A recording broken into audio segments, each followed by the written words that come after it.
네, 이제 10시 20분 다가가고 있는데요. 지금 뭐 생명보험 관련된 일부 종목들 강하고요. 엔터 종목들, 그리고 자동차, 그리고 통신장비가 오늘도 강한 모습을 보여주고 있습니다. 자, 오전장을 관통할 수 있는 펀치 알아보도록 하겠습니다. 신기수 전문가입니다. 전문가님 안녕하세요. 네, 안녕하세요. 신기수입니다. 네.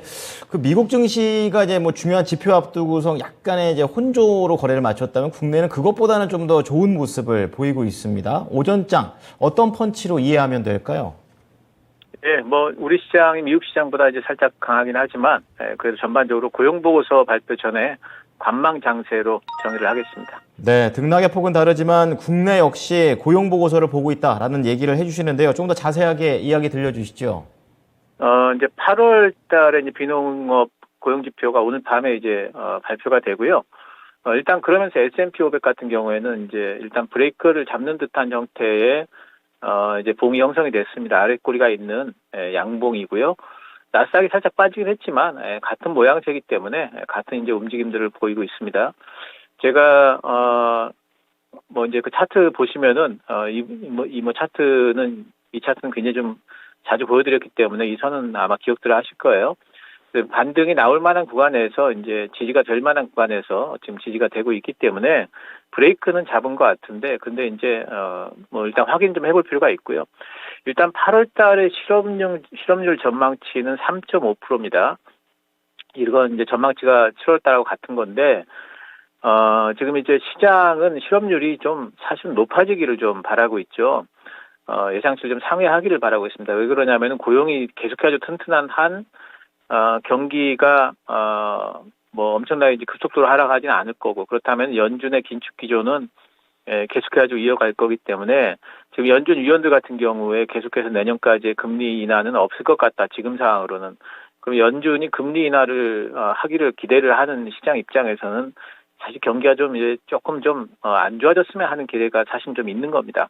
그래서 고용이 좀 덜 나왔으면 좀 안 좋았으면 이런 기대가 있기 때문에 고용이 생각보다 잘 나왔다. 실업률이 많이 빠졌다. 지금 3.5% 전망하고 있는데 실업률이 뭐 한 3.3 나왔다 이러면은 시장은 좀 실망할 수 있어요. 그래서 그런 부분들은 좀 감안을 좀 하셔야 되겠고요. 지금 현재 고용 시장은 굉장히 탄탄합니다. 이번에 그 주간 신규 실업보험 청구자 수가 주간으로 나오는데 전주 대비해서 5천 명이 감소했습니다. 3주 연속 감소이기 때문에 계속 신규 고용이 지금 창출되고 있다는 뜻이죠. 그래서 이런 걸 보면은 미국의 고용 시장은 앞으로도 상당 기간 동안 좀 나쁘지 않을 걸로 보여요. 그래서 원래는 경기적으로 보면은 이거 좋은 소리인데 주식시장에서 보면은 이런 부분들이 그렇게 뭐 꼭 좋은 얘기만은 아니기 때문에 오늘 밤에 확인을 좀 해봐야 되겠고요. 우리 증시 같은 경우에는 이제 그 8월 달에 외국인들 순매수가 뭐 계속해서 이어졌죠. 그래서 뭐 유력 섹터들 이제 모아가기는 뭐 지금부터 뭐 가능할 걸로 보이는데 너무 적극적으로 하지 마시고요. 뭐 이제 보시면서 좀 하시면 좋겠고, 오늘 보면 이제 네옴시티 관련주들이 상당히 좀 잘 움직입니다. 뭐 히림이라든가 계속 움직였고, 요 근래에 보게 되면은, 그리고 뭐 한미 글로벌이라든가 이런 종목들이 이제 계속 움직였는데, 이렇게 급등하는 종목들 같은 경우에는 지금 뭐 따라잡기는 하지 마시고요.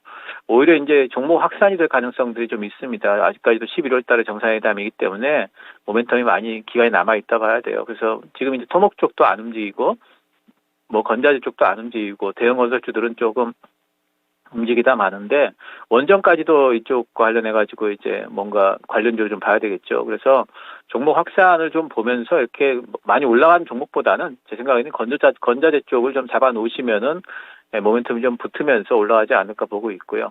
자동차 쪽이 오늘 또 좋습니다. 생산 원활, 이건 굉장히 좋은 뉴스죠, 사실.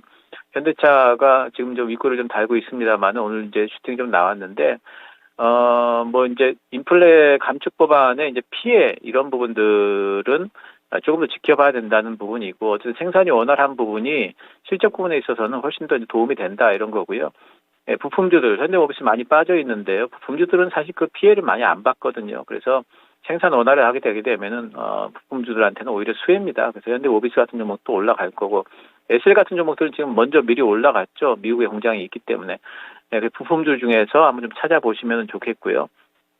메타버스들 오늘 움직이고 있는데, 아이폰 신작 발표랑 관련이 있다고 봐요. 그래서 아이폰 신작 발표가 되게 되면은 이제 같이 나올 만한 얘기가 두 가지가 있습니다. 애플의 이제 XR 기기들, 이제 그런 부분들하고 플러스에서 또 자율주행차까지도 얘가 나올 수가 있어요. 애플카 얘기. 그래서 그런 부분들을 계속 말씀을 드렸는데 메타버스 쪽이 먼저 움직이는 것 같습니다. 그래서 메타버스 선익 시스템 오늘 많이 올라가고 있고, 근데 이렇게 이제 급등주들 저는 쫓아가는 거는 상당히 좀 이제 리스크가 크다 이렇게 보고 있고요. 아직까지 안 움직이는 뭐 유력한 종목들 메타버스 하면 뭐 자이언트스택 같은 종목도 계속 움직이고 뭐 뮤직 스튜디오 같은 컨텐츠 쪽도 움직이기 때문에 이런 쪽들 아직 안 움직이는 쪽들 좀 볼 필요가 있겠고, 제가 계속해서 제약바이오 학회 모멘텀 보자 말씀드리는데 요 근래 좀 움직이고 있습니다. 특히 이제 9월 유럽 종양 학회가 있고 11월 면역 암화 학회가 있는데 9월 유럽 종양 학회 같은 경우에는 3대 학회에 속해요. 그래서 요즘 보게 되면은 뭐 NK맥스도 그렇다면서 지금 올라가고 있고요. 에이비온도 지금 요즘에 이제 오늘 좀 쉬고 있지만 시세를 조금 더 줄 걸로 보고 있습니다. 9월 9일부터이기 때문에 그 전까지 움직일 걸로 보고 있고요. 매드팩토 같은 경우에는 이제 11월 달에 면역 강화 마켓가 있기 때문에 아직까지 모멘텀이 많이 남아 있죠. 그래서 이런 종목들 위주로 오늘 뭐 움직이는 종목들 단에서 관심을 좀 가져보시기 바랍니다. 네. 시장에서는 이제 지표가 조금 고용 지표가 안 나왔으면 하는 그런 마음인 것 같습니다. 하지만 그게 좀 녹록지는 않은 모습이고요. 자, 그런 가운데 좀 볼 수 있는 거, 건자재, 자동차 부품, 메타버스, 그리고 학회 모멘텀 이런 걸 보면서 우리는 또 우리대로 수익을 위한 노력을 기울여야겠습니다. 자, 그러면 오전장 고용 보고서에 대한 얘기를 해주셨는데요. 이제 오후장을 관통할 수 있는 펀치 어떤 게 있을까요? 물론 이제 시장이 약간 브레이크 잡은 듯 하지만 저는 다음 주까지는 일단 방어적으로 스탠스를 취하자 이렇게 말씀드리겠습니다. 네. 그렇다면 왜 방어적으로 나가야 되는지 이 부분이 좀 궁금하네요. 시장 전체적으로는 보면은 이제 뭐 연중 긴축 우려감이라든가 또 뭐 고용지표 불확실성 이런 게 상당 부분 반영은 됐다고 봐요.